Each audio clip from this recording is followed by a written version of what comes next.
তুই তো পুরো চোরের মতন তাকিয়ে আছিস রে। একটা চোখ দেখা যাচ্ছে, মনে হচ্ছে শাকচুন্নি আমার পেছনে পড়ে আছে। আমি যে শুয়ে আছি আমার পেছনে আছে, মেয়েটিটা ধরবে সেই জন্য মেয়েটি ধরতে পারছে না, আমি তাকিয়ে আছি।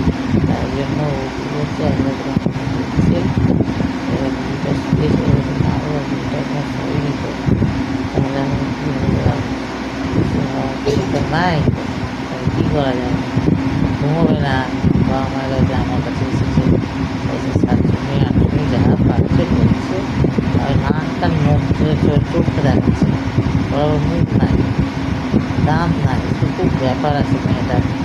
সেই জন্য মেয়েটাকে পাগল মতন দেখছি না, মাথা চুল সব ছাপড়া হয়ে রয়েছে, বদ্ধ পাগল একদম মেয়েটা।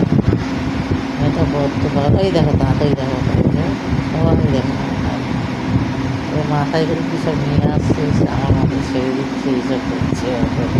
ওর কাজই ওটা, তাই সারাদিন হচ্ছে মুড়ি পেছনে আমার পেছনে, রাত্রেবেলাও আমার পেছনে, ভাই ঘুমোতেই যাচ্ছে না, তো ঘুমাবে হ্যাঁ হ্যাঁ করছে, রাত্রে খিদে মতন বলবো পাগলা।